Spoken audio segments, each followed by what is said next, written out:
बरसात के बाद में अगर आप अपने हिबिस्कस के प्लांट में ये ऑर्गेनिक फर्टिलाइजर देंगे तो हिबिस्कस का प्लांट फूलों से भर जाएगा। मंथली आपको एक बार यूज करना है ये फर्टिलाइजर, चाहे आप ग्रेन्यूल्स फॉर्म में डालिए, मतलब कि चाहे आप सॉलिड फॉर्म में डालिए या फिर आप लिक्विड फॉर्म में डालिए। बारिश अगर गिर रही है तो आप सॉलिड फॉर्म में डालिए, अगर बारिश नहीं गिर रही है, एक दो दिन के लिए बंद हो गई है, तो आप जो है उसमें लिक्विड फॉर्म में ये फर्टिलाइजर डाल सकते हैं। ऑर्गेनिक फर्टिलाइजर है, क्योंकि समर्स में जो है हम ऑर्गेनिक फर्टिलाइजर जो कि किचन से वेस्ट होते हैं उनका यूज करते हैं, तो हमारे पौधे बहुत ही हेल्दी रहते हैं और उनमें फ्लावरिंग भी होती रहती है। क्योंकि किचन वेस्ट जो फर्टिलाइजर होते हैं उनमें सभी प्रकार के न्यूट्रिएंट्स मिल जाते हैं, तो लेकिन आज जो फर्टिलाइजर देंगे उससे आपका हिबिस्कस का प्लांट फूलों से भर जाएगा। यहाँ पर आप देख रहे हैं गुड़हल के 2 प्लांट आपको दिखाई दे रहे होंगे। प्रॉपर बहुत अच्छी तरीके से ग्रीनरी है इनमें, क्योंकि हमारे यहाँ पर रुक रुक के बारिश गिरती रहती है। अभी 4-5 दिन बाद कल ही बारिश गिरी है, जिसके बाद में पौधे बहुत ही अच्छे साफ सुथरे हो गए हैं और हरियाली भी आ गई है। इस वाले प्लांट में आप देखेंगे ये रेड कलर का प्लांट है, हाइब्रिड हिबिस्कस है। इसमें कलियां आ रही हैं, सभी ब्रांच में इसमें थोड़ी थोड़ी कलियां आपको दिखाई देंगी, किसी में बहुत छोटी सी आपको दिखाई देंगी। लेकिन ये कटिंग से लगा हुआ प्लांट है, इसमें किसी प्रकार की कली वगैरह नहीं आ रही हैं। तो आज हम इसमें ऐसा फर्टिलाइजर देंगे जिससे कि इसमें कलियां भी आने लगेंगी, और जिन प्लांट में कलियां बनी हुई हैं तो उनमें जो है कलियां काफ़ी अच्छी बड़े साइज होकर ब्लूम होने लगेंगी। हेलो फ्रेंड, मैं सविता, ग्रीन गार्डन गुजरात से। आज मैं शेयर करूंगी हिबिस्कस प्लांट के लिए फर्टिलाइजर। यदि आपके यहाँ पर बारिश गिरकर बंद हो गई है तो आप ऐसा कौन सा फर्टिलाइजर दें जिससे कि हिबिस्कस प्लांट जो है बहुत अच्छे से कलियां और फ्लावर बनाने लगे। आज जो फर्टिलाइजर दूंगी वो प्योर ऑर्गेनिक फर्टिलाइजर रहेगा, बहुत ही अच्छा फर्टिलाइजर है। सिर्फ एक फर्टिलाइजर आप अपने पौधे में दे देंगे तो आपका हिबिस्कस का प्लांट 15 दिनों में फूल देने लगेगा। तो सबसे पहले तो पौधे की सफाई कर लेनी है। जो भी बीड्स वगैरह जर्मिनेट हुई है, घास वगैरह, उसको आपको क्लीन कर लेना है। तो मैंने क्लीन करके ही दिखाया है, क्लीन करते टाइम नहीं दिखाया है। और इस वाले में तो कुछ भी नहीं जर्मिनेट हुआ था, तो थोड़ी मोड़ी है उसको भी हटा लेना है। ये क्या करती है कि हमारे पौधों में जो फर्टिलाइजर रहता है ना उसको सबको सोख कर लेती है, और उसके बाद में हमारे पौधे में प्रॉपर न्यूट्रिशन नहीं मिल पाता है। इतना काम करना है। अगर आपके यहाँ पर बारिश नहीं हुई है, आप ये फर्टिलाइजर देना चाहते हैं, तो पहले आप मिट्टी को गीला कर लें, मतलब कि इसमें पहले पानी डाल दें, वाटरिंग कर दें। उसके बाद में आधा 1 घंटे बाद आप इस फर्टिलाइजर का यूज करें। और यदि मिट्टी गीली है, जैसे कि हमारे यहाँ पर कल काफ़ी अच्छी बारिश गिरी थी जिसके बाद में मिट्टी बहुत अच्छे से नम हो गई है, तो ऐसी कंडीशन में आपको जो है लिक्विड फर्टिलाइजर तो बिल्कुल नहीं देना है। तो आज मैं सॉलिड फॉर्म में देकर दिखाऊंगी। अगर आप लिक्विड फॉर्म में देना चाहते हैं तो वो भी आपको बता दूंगी कि आपको लिक्विड फॉर्म में किस तरीके से देना है।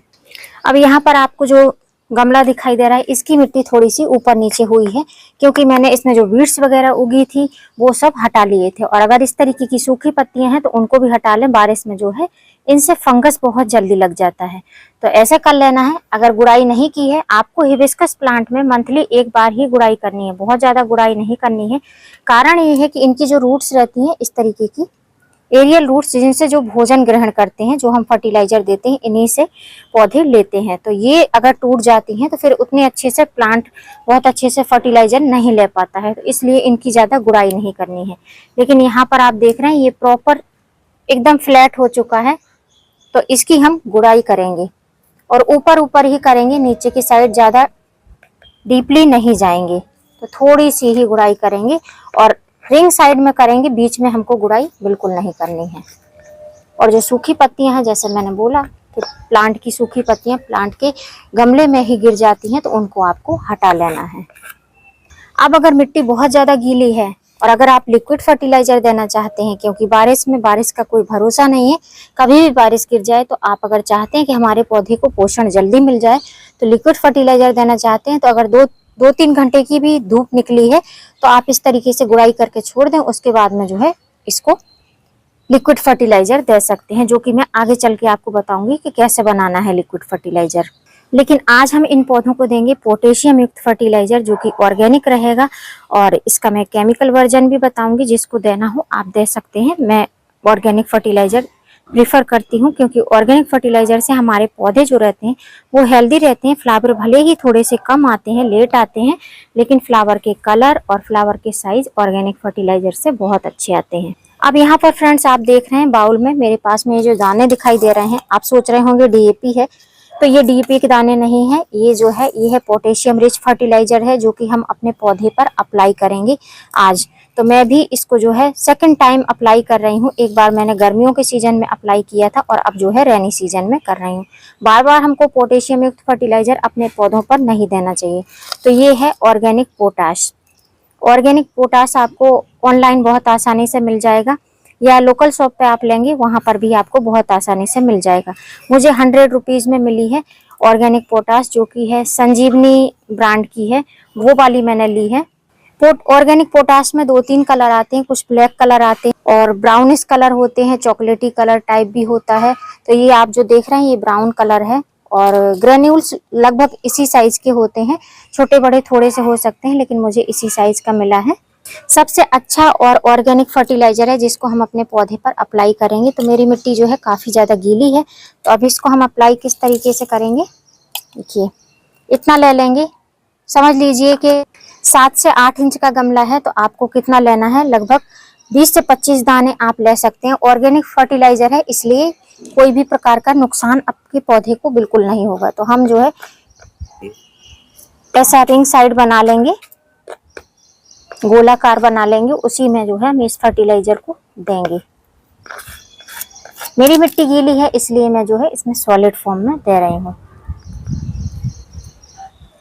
ऐसे देके और मिट्टी को हम फिर से ढक देंगे। अब इस फर्टिलाइजर के बेनिफिट क्या हैं और आपको कितने बेनिफिट मिलेंगे इस फर्टिलाइजर से और कितने नहीं मिलेंगे, वो आपको बताती हूँ। फ्रेंड्स, जब हम सॉलिड फर्टिलाइजर देते हैं, जैसे कि ये ग्रेन्यूल्स हैं, अब इन ग्रेन्यूल्स को घुलने में टाइम लगेगा, लेकिन अगर इसी को हम ग्राइंड करके डाल देते हैं, पाउडर फॉर्म में डाल देते हैं, तो ये फर्टिलाइजर बहुत जल्दी हमारे पौधों की जड़ों को मिल जाएगा। तो यदि आपके यहाँ पर बारिश डेली ही गिर रही है, बारिश बंद नहीं हो रही, आप ये फर्टिलाइजर देना चाहते हैं अपने हिबिस्कस के प्लांट में या किसी भी अदर फ्लावरिंग प्लांट में, तो आप क्या कर सकते हैं, इसको ग्राइंड करके और किसी कंटेनर में भर कर रखें और मंथली एक बार आप इस फर्टिलाइजर को अपने पौधे पर अप्लाई करें। तो मैं जो है सॉलिड फॉर्म में दे रही हूँ क्योंकि आज हमारे यहाँ पर धूप निकली हुई है।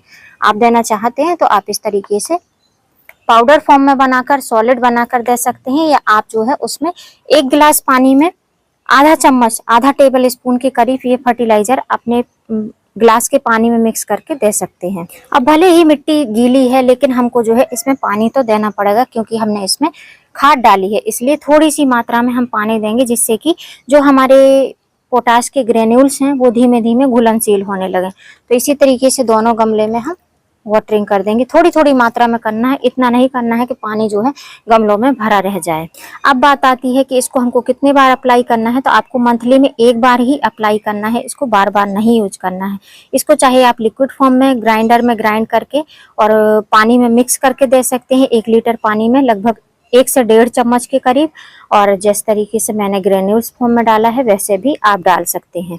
और दूसरा पॉइंट कि इसको किस टाइम पर देना है, तो आप किसी भी टाइम पे इस फर्टिलाइजर को अपने पौधे पर अप्लाई कर सकते हैं, सुबह दोपहर शाम कभी भी, क्योंकि अभी रेनी सीजन है तो बहुत ज़्यादा धूप होती नहीं है। तो जब भी आपका मन करे, जब भी आपको टाइम मिले, उसी टाइम पर आप जो है इस फर्टिलाइजर को अपने पौधे पर अप्लाई करें। तो यदि आप भी परेशान हैं कि गुड़हल के प्लांट में फ्लावरिंग नहीं हो रही है, ग्रोथ बहुत तेजी से कर रहा है गुड़हल प्लांट, लेकिन फ्लावर नहीं आ रहे हैं, बहुत तेजी से उसकी बढ़वार हो रही है, लेकिन कलियां नहीं बन रही हैं, तो इस फर्टिलाइजर का आप यूज करिए। और यदि आप ये ऑर्गेनिक पोटाश आपके पास में नहीं है, केमिकल पोटाश जिसको रेड पोटाश बोला जाता है, ऑरेंज रेडिश कलर में होती है, वो है, तो आप उसका भी अप्लाई कर सकते हैं। जब केमिकल फर्टिलाइजर की बात आती है तो उसकी मात्रा बहुत ही मैनेज होनी चाहिए, मतलब कि मेंटेनेंस उसका बहुत अच्छे से होना चाहिए, बहुत ज़्यादा फर्टिलाइजर नहीं होना चाहिए, इक्वल क्वांटिटी में जितना मेजरमेंट होता है उतना ही होना चाहिए। तो अगर आप देना चाहते हैं उस फर्टिलाइजर को, तो मेरे ख्याल से 8 इंच गमले में आप 2 से 3 पिंच ही उस फर्टिलाइजर का यूज करेंगे जो कि रेड पोटाश है, तो आपके पौधे हेल्दी रहेंगे। अगर ज़्यादा मात्रा हो जाएगी तो पौधे जो है डैमेज होने के चांस रहते हैं। उम्मीद करती हूँ फ्रेंड वीडियो हेल्पफुल रहा होगा। वीडियो अगर अच्छा लगा हो तो वीडियो को लाइक करना, सब्सक्राइब करना बेल आइकन के साथ। फिर मिलूंगी किसी नई वीडियो में नए टॉपिक के साथ, तब तक के लिए हैप्पी गार्डनिंग।